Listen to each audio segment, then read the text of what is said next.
palavra de Deus nos diz: então veio a ele a palavra do Senhor dizendo: levanta-te e vai para Sarepta, que é de Sidom, e habita ali. Eis que eu ordenei ali a uma mulher viúva que te sustente. Então ele levantou e foi a Sarepta. E chegando à porta da cidade, eis que estava ali uma mulher viúva apanhando lenha.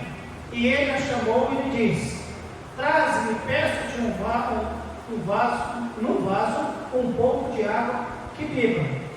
E indo ela a trazê-la, ele a chamou e lhe disse: traze-me agora também um bocado de pão na tua mão.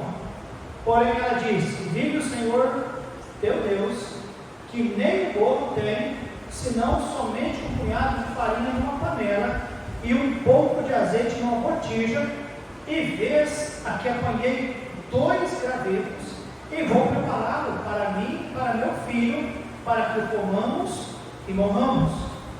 E Elias lhe disse: não temas, vai, faze conforme a tua palavra, porém faze dele primeiro para mim um bolo pequeno, e traze-me aqui depois, farás para ti e para teu filho.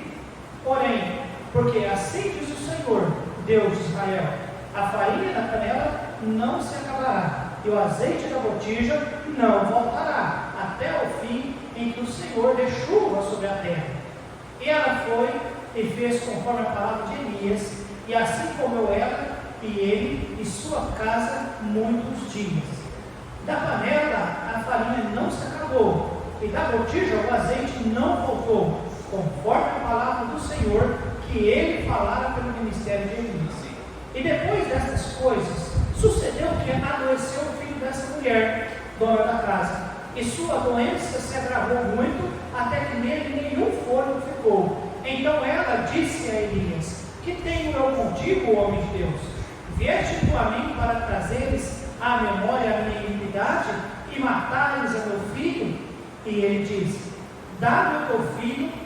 E ele o tomou no seu regaço e o levou para cima ao quarto onde ele mesmo habitava, e o deitou em sua cama, e clamou ao Senhor e disse: ó Senhor meu Deus, também até a esta viúva com quem me hospedo afligiste, matando-lhe o filho.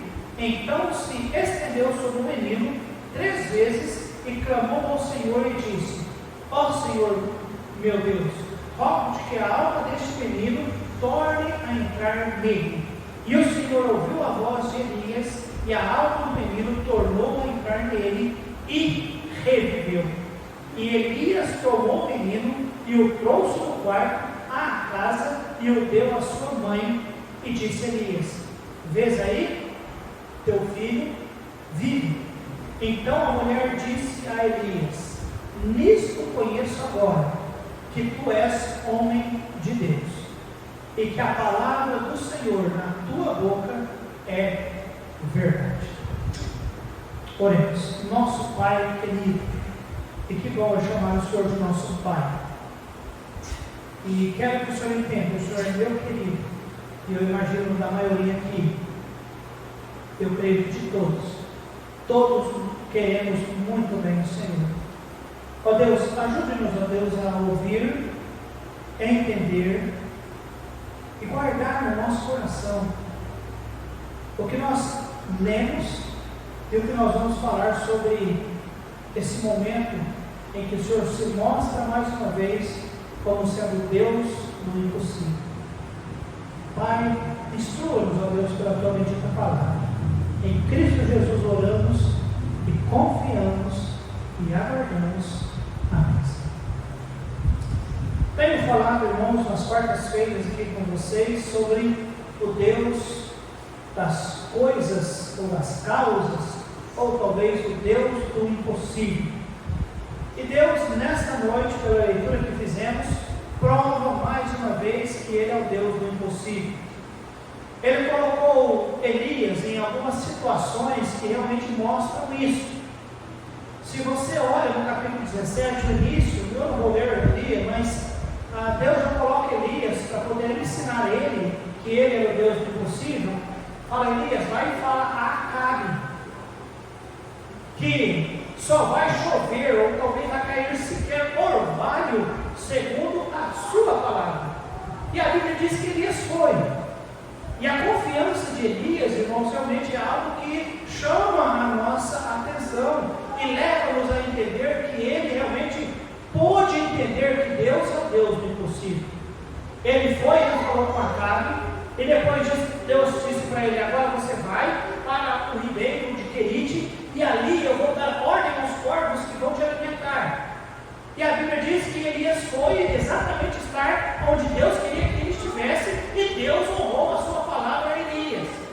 Deus estava trabalhando na vida dele. Amados, cada coisa que acontece em nossas vidas é Deus trabalhando em nossas vidas. Só que a Bíblia diz que houve um momento que o ribeiro secou. Por que secou? Porque segundo a palavra de Elias era: o dia, se eu não falar que vai voltar a chover, vai continuar seca. E aí a seca continuou, e o ribeiro secou. E aí Deus falou para ele: agora Elias, você sai daqui e vai para Sarepta. Irmãos, Sarepta era longe, era distante. E Deus falou: vai para lá, porque eu ordenei que uma viúva vai cuidar de você. Elias não questionou o Senhor. Amados, ele vai. Não há dúvida que Deus queria ensinar para Elias dependência. Não há dúvida que Deus queria ensinar para Elias humildade. Não há dúvida que Deus queria que Elias entendesse realmente: o meu Deus é poderoso e o meu Deus é um Deus do impossível. Mas e a viúva? Quem é essa viúva? Ela é uma serva de Deus? Quem é essa mulher? Quem é essa criança que morreu?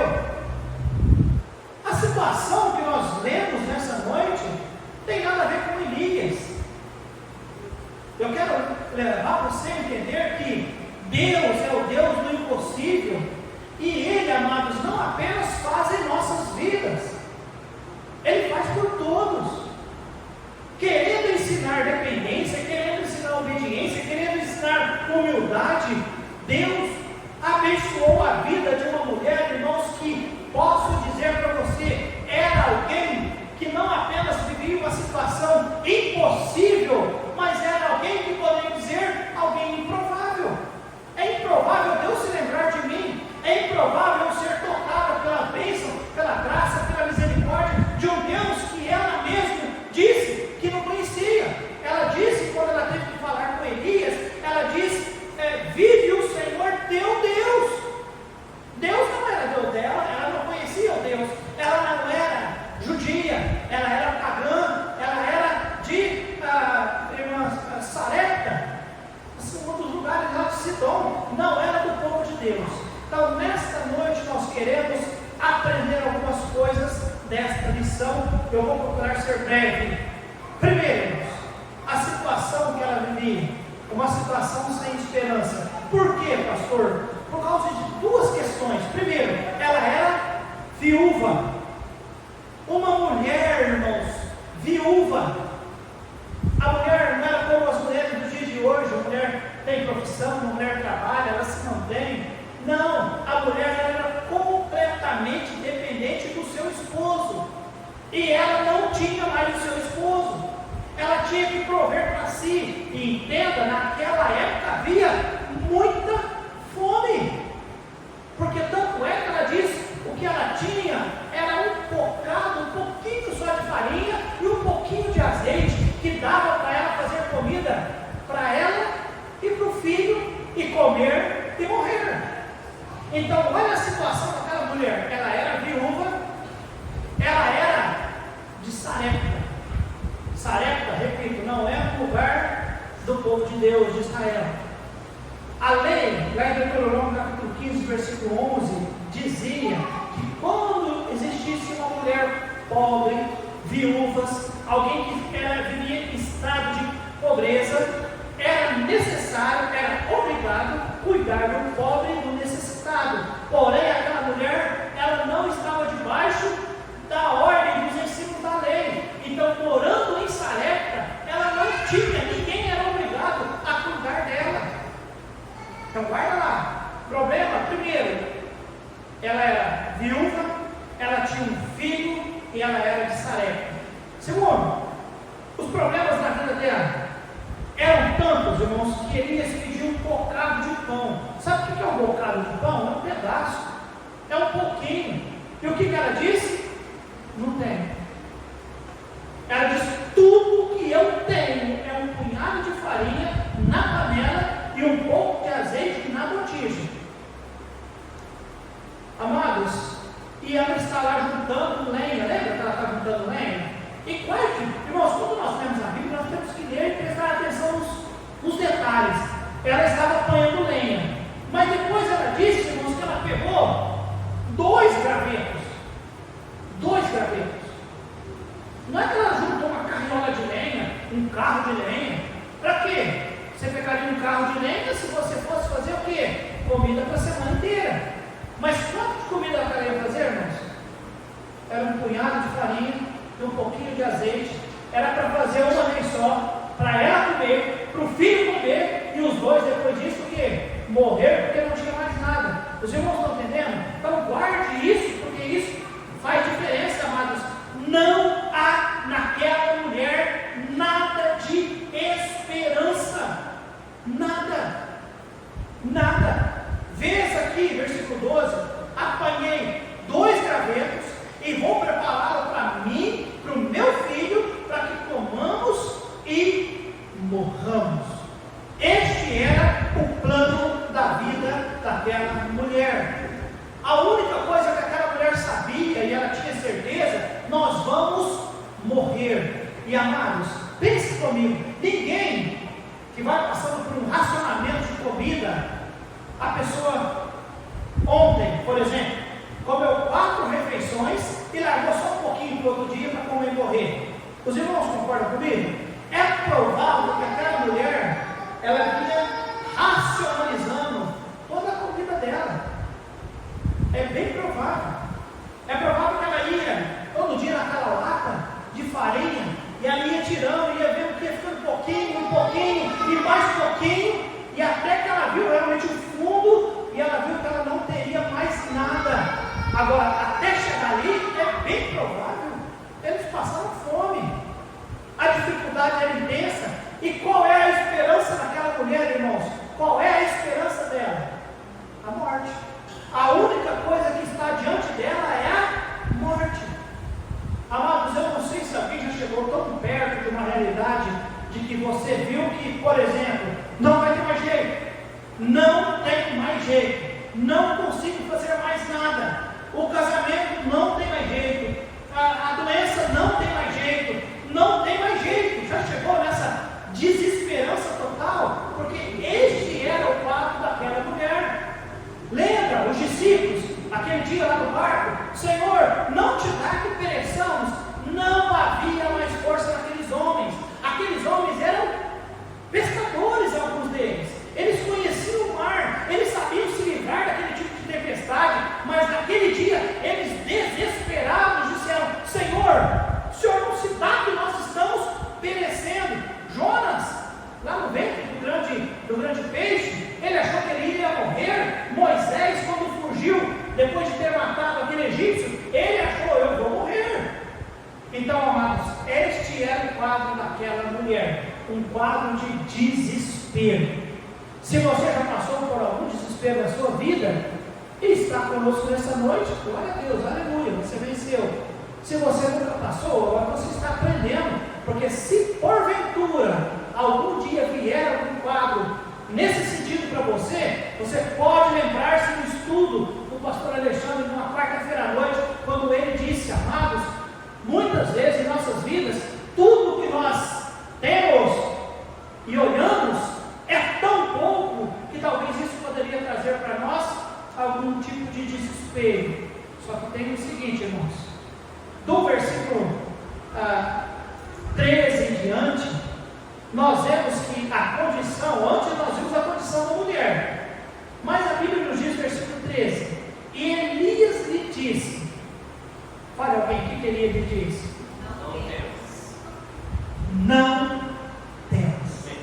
Lembrando que aquela mulher, morava num lugar pagão, ela era uma gentia, era uma mulher completamente improvável de ser usada por Deus. Vimos as condições dela, completamente perdida, sem esperança alguma. Ele é um Deus cheio de graça e misericórdia, amém, irmãos? Ele não apenas está trabalhando na vida de Elias, mas Deus vai favorecer a vida daquela mulher. E interessante que lá em Lucas capítulo 4, versículo 25, Jesus Cristo cita aquela mulher lá de Sarepta como uma mulher cheia de fé. Amém, amados? Irmãos, que bênção entender que nós temos um Deus do impossível, um Deus que mostra para nós que ainda que somos completamente improváveis e coisas que em nossas vidas parecem impossível, e de repente Deus faz algo que é glorioso para nós. Amém, amados? Muito bem.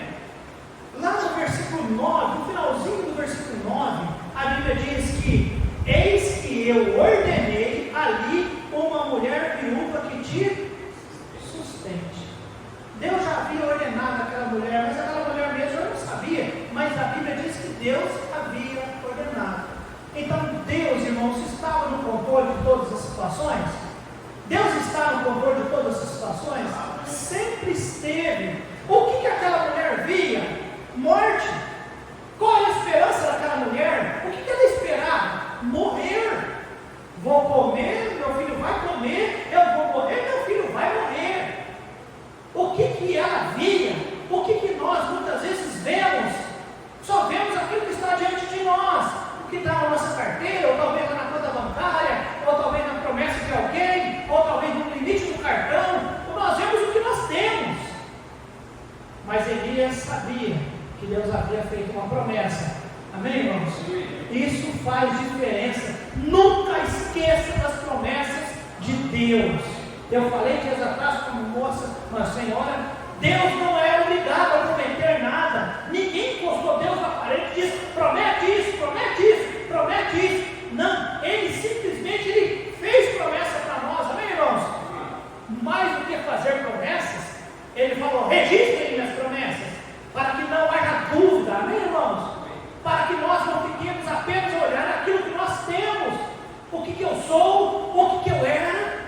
Porque você percebeu que ela também, depois que o filho dela morreu, lembra o que aconteceu?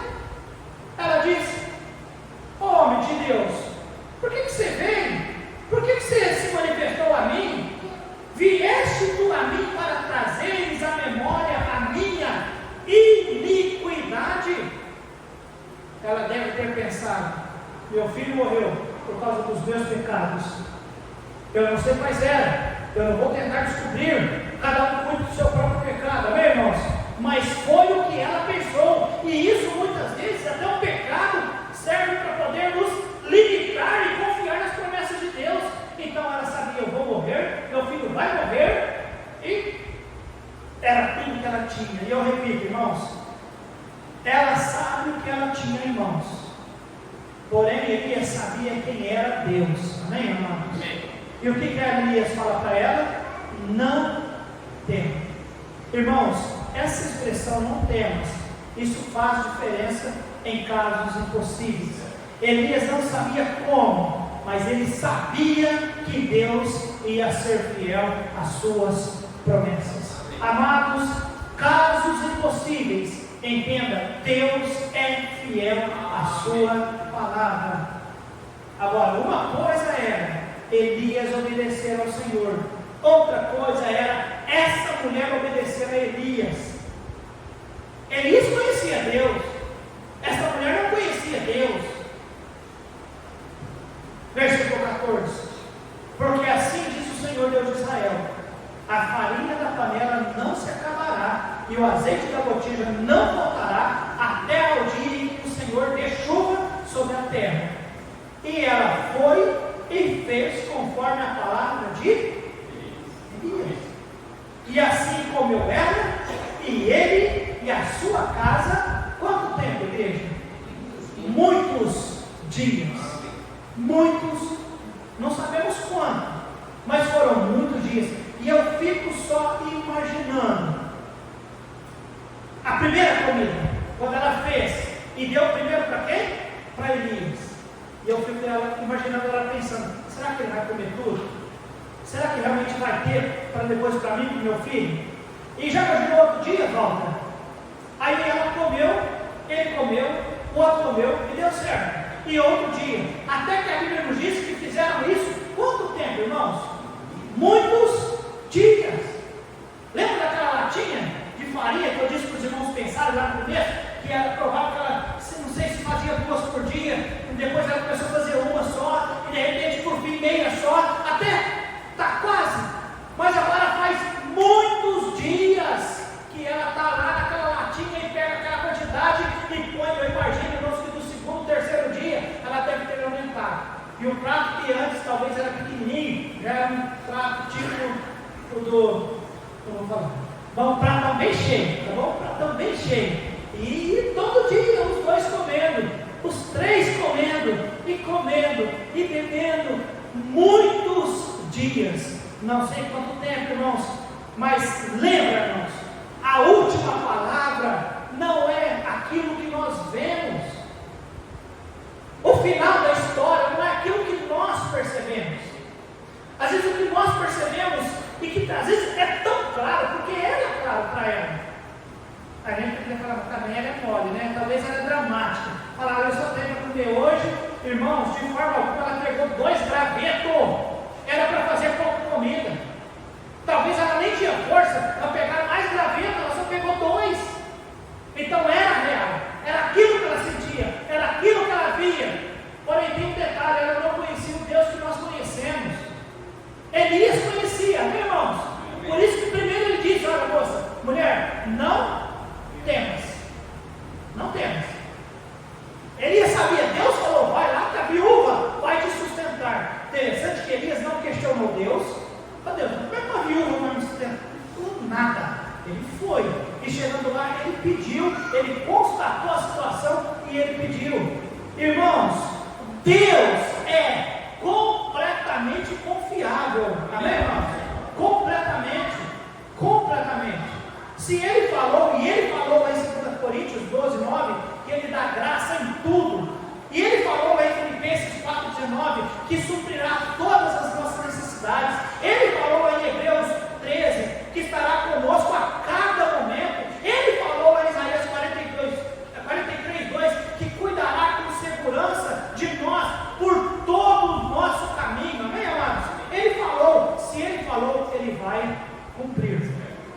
E a Bíblia diz então, no final do versículo 16, né? Da panela a farinha não se acabou, e da potir o azeite não faltou, conforme a palavra de quem, irmãos? Sim. Que ele falava pelo ministério de... Irmãos, a viúva obedeceu a Deus, e Deus honrou isso. Eu imagino a cada dia, ela pegando ali e fazendo. Enquanto outros morriam de fome, ela porque obedeceu, ela porque confiou. Amados, eu aprendo que em tudo podemos confiar no Senhor. Amém, amados? Sim. Não é apenas vir à igreja, é vir à igreja e ouvir a mensagem, ouvir estudos e entender. Não é apenas o pastor Alexandre que ensinou hoje, ou o Samuel que pregou, ou o Johnny que pregou, ou o Jim que pregou, ou os pregadores que pregaram. Não, a palavra que eles leram, o texto que eles comentaram, é a palavra de Deus e vale para mim. Amém, amados? Naquele momento que nós olhamos e falamos, é isso que eu tenho. Aí você lembra, peraí, eu sou crente, eu sou um cristão, eu sou um filho de Deus, eu tenho promessa de Deus. Amém, amados? Ela creu na palavra de Deus. Amados, 2 pedaços. Desculpa, 2 gravetos. O que se faz com 2 gravetos? Mas a Bíblia diz que na mão de Deus, um cajado na mão de Moisés era apenas um cajado, mas um cajado consagrado a Deus. Lembra daqueles 5 pães e os 2 peixinhos naquele garotinho? Lembra daquela funda e aquelas 5 pedrinhas na mão de Davi? Você se lembra, irmãos? Lembra de 2 pedaços de madeira lá no Novo Testamento? 2 pedaços de madeira cruzados assim? O que é que Deus fez com aquele instrumento? Colocou lá Jesus Cristo e serviu para salvar a humanidade toda. Amém, amados?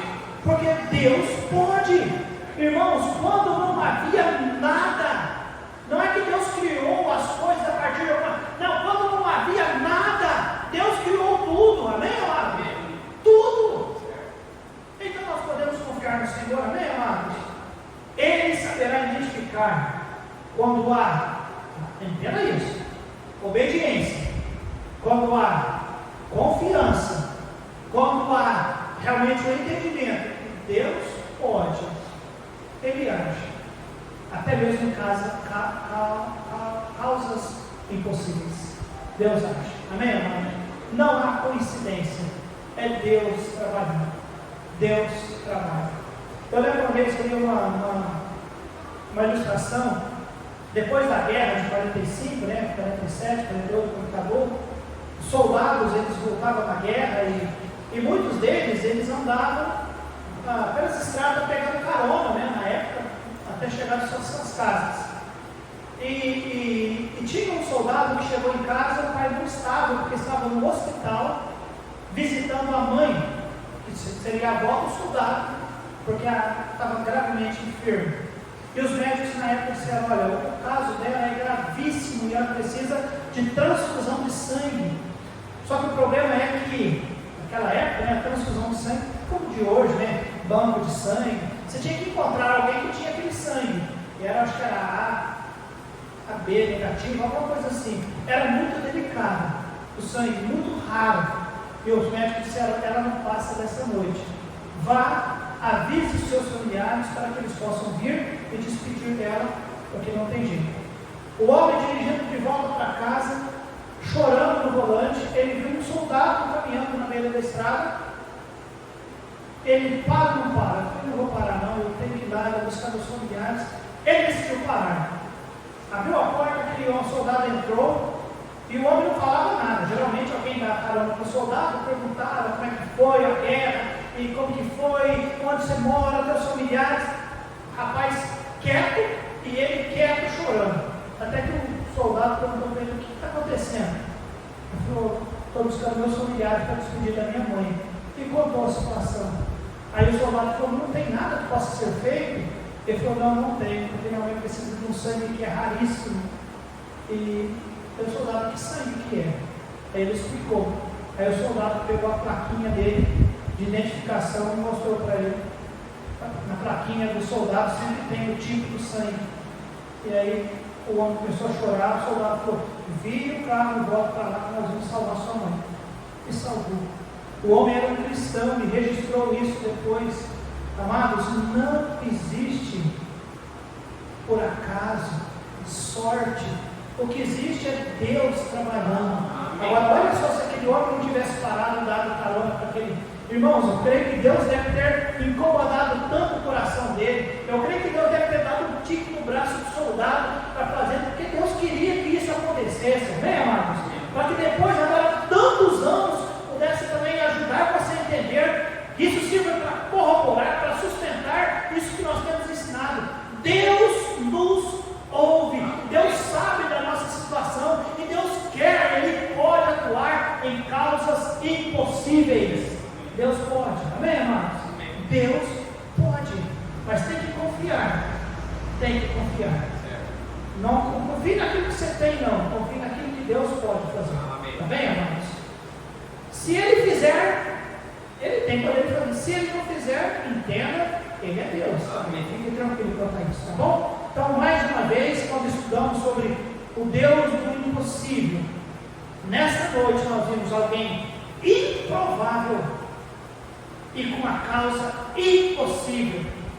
E eu só falei da panela, só falei do alimento, só falei do azeite. Você lembra de toda a história? Aconteceu depois o que, irmãos? Milagre da ressurreição do seu filho. Velho Testamento, esse foi o primeiro. Deus abençoou, deu de volta o filho para aquela mulher. Deus pode ou não pode, irmãos? Outra causa impossível. E aí vocês viram o que ela testificou no último versículo? Nós vamos orar, ler e orar. Então a mulher disse a Elias: nisto conheço agora que tu és homem de Deus, e que a palavra do Senhor na tua boca é verdade. Mulher, pode fazer, nós vamos comer, porque não vai faltar. Ela confiou. Elias, meu filho morreu. Aqui teu filho foi lá, trouxe o filho com vida. Então mulher olha e diz: olha, a palavra, você é homem de Deus, e a palavra de Deus na tua boca é verdade. Amados, entendam, a palavra de Deus, ela é a verdade. Creia nisso, simplesmente obedeça. Se tiver que consagrar, consagre-se ao Senhor. A palavra do Senhor, ela é a verdade. Deus é o Deus do impossível. Amém, amados? Oremos. Obrigado, nosso Pai, por nos ensinar mais uma vez que o Senhor é o Deus do impossível. Pai, eu oro que esses amados estejam firmes na fé, na confiança, na esperança de que o Senhor pode todas as coisas. Vendo eles na igreja, e eu imagino, eles são os crentes mais fortes que temos, porque são crentes que realmente querem honrar o Senhor, ouvir do Senhor. Pai de amor, mas só nós sabemos o que passa dentro do nosso coração, da nossa mente. E eu sei, Deus Pai, que pode ser em algum momento que nós venhamos a ficar tão desacreditados de situações que nós gostaríamos não estar como está, que nós venhamos a duvidar do Senhor. Então use, Deus, por favor, essa noite, a tua palavra, para trazer ânimo, esperança, encorajamento, que ninguém venha temer as situações ruins que porventura estejam nos rodeando. Que nós venhamos a confiar no Senhor, na palavra do Senhor, nas promessas do Senhor, porque o Senhor tem se mostrado um Deus que opera, que trabalha em causas impossíveis, e todas elas o Senhor resolve. Basta confiarmos, basta crermos, e o Senhor não se esquece, tanto não se esquece que toca sempre no meu coração para relembrar a tua igreja, para que eles fiquem fortes na fé. Pai, ajude cada um em sua necessidade, por favor, eu te peço. Leve-nos, ó Deus, em segurança dos nossos lares, guarde-nos, ó Deus, nas nossas atividades, abençoe tudo o que nós queremos e precisamos fazer. Deus, livre de todo mal, de todo, Deus, toda tentação, e abra oportunidades para melhor servir o Senhor. Em nome de Cristo Jesus é que nós oramos e esperamos. Amém e amém.